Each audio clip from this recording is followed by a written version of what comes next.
এটা আপনারা সবাই শুনেছেন বা ভিডিও দেখেছেন যে আমাদের প্রায় 4 জন বাসিন্দা, তার মধ্যে আমাদের মিনারুল শেখ, আমাদের বেলডাঙ্গা থানার কাজীর সাথে বাড়ি, এছাড়া ভবনগড়ার একজন বাসিন্দা, হরিহরপাড়া থানার একজন বাসিন্দা ও পূর্ব বর্ধমানের মন্তেশ্বর থানার একজন বাসিন্দা। তাদের একটা ভিডিও ভাইরাল হয়, যেখানে দেখা যায় যে তারা বাংলাদেশে তাদেরকে বিএসএফ পুশব্যাক করেছে, এরকম একটা ভিডিও আমরা সোশ্যাল মিডিয়াতে পাই। সেই সোশ্যাল মিডিয়ায় খবরটা পাওয়ার পরেই আমাদের মুর্শিদাবাদ ডিস্ট্রিক্ট পুলিশের পক্ষ থেকে এসপি স্যারের পুরোটাই নেতৃত্বাধীনে আমরা সেখানে যোগাযোগ করা হয় এবং যোগাযোগ করে এদের বাড়ির লোকের সাথে যোগাযোগ করে সমস্ত ডেটা আমরা কালেক্ট করি। ডেটা কালেক্ট করার পরে জানা যায় যে তারা এখানকারই বাসিন্দা। তারপরে আমাদের এসপি স্যার, আমাদের যারা সিনিয়র অফিসার আছেন মুর্শিদাবাদ পুলিশের, তাদের সাথে যোগাযোগ করে এবং বিএসএফের সাথে সেটা কোঅর্ডিনেট করা হয় এবং বিজেপির সাথে বিএসএফ ফ্ল্যাগ মিটিং করে তাদেরকে ফিরিয়ে নিয়ে আসে এবং আমরা কালকে রাত্রেবেলা তাদেরকে সেফলি আমরা মুর্শিদাবাদে নিয়ে আসা হয়েছে। মুর্শিদাবাদে নিয়ে এসে তাদের বাড়িতে পৌঁছে দেওয়া হয়েছে। ওর নাম মিনারুল শেখ, আর এছাড়াও ভবনগড়ের একজন বাসিন্দা ছিল, আর হরিহরপাড়া থানার একজন বাসিন্দা, আর একজন হচ্ছে এখন পূর্ব বর্ধমানের বাসিন্দা। এই ধরনের অনেকেই যারা বাংলাদেশে পাঠিয়ে দেওয়া হচ্ছে সে বিষয়ে কি বলবেন?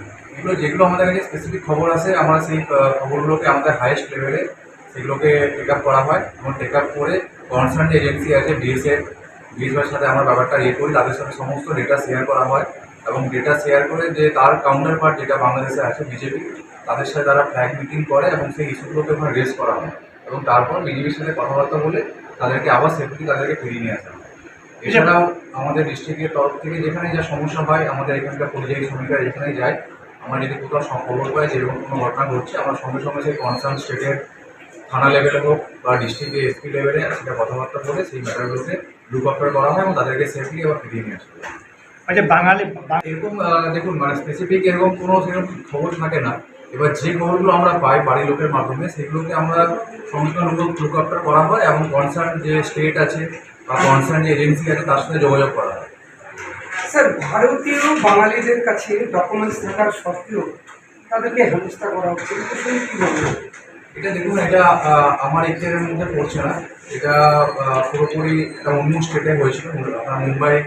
মুম্বাইতে ঘটনাটা ঘটেছিল। মুম্বাই পুলিশ এদেরকে ডিটেন করে, তো তারপর তারা কনসার্ন বিএসএফের সাথে যোগাযোগ করে পুরোটাই করেছিল। কিন্তু আমরা যখন জানতে পারি, আমাদের কাছে সোশ্যাল মিডিয়ার মাধ্যমে যে ভিডিওটা ভাইরাল হয়েছিল, আমরা যখন জানতে পারি, আমরা বাড়ির লোকের সাথে যোগাযোগ করে এবং আমাদের এসপি স্যার হাইয়েস্ট লেভেলে সেটাকে নিয়ে গিয়ে সেটা কনসার্ন যে বিএসএফ আছে বিএসএফের সাথে যোগাযোগ করা হয়। বিএসএফকে পুরো ব্যাপারটাকে বলা হয়, ওরা ব্যাপারটাকে বুঝতে পেরে যে আমাদের বাংলাদেশ বর্ডার গার্ড যেটা আছে বিজেপি, তাদের সাথে কথাবার্তা বলে এবং তাদেরকে সেফলি নিয়ে আসা হয়েছে।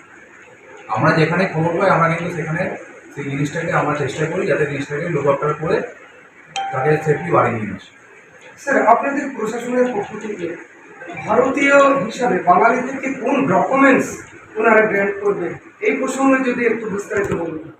অ্যাজ এ বাঙালি হিসেবে তো আমরা অ্যাজ এ ইন্ডিয়ান সিটিজেনশিপে যেটা আমাদের ভোটার কার্ড আছে, আধার কার্ড আছে, পাসপোর্ট আছে, এগুলো তো আমাদের অ্যাজ এ ইন্ডিয়ান হিসেবে, বাঙালি হিসেবে তো আলাদা কোনো আইডেন্টিটি হয় না, সেটা আমাদের স্টেট আইডেন্টিটি। কিন্তু যেটা হচ্ছে আমাদের ন্যাশনাল আইডেন্টিটি হচ্ছে আমাদের আধার কার্ড, ভোটার কার্ড, আর যেটা পাসপোর্ট থাকে, এগুলো থাকলেই যে কোনো নাগরিক সে ভারতের নাগরিক হিসেবে গণ্য হয়।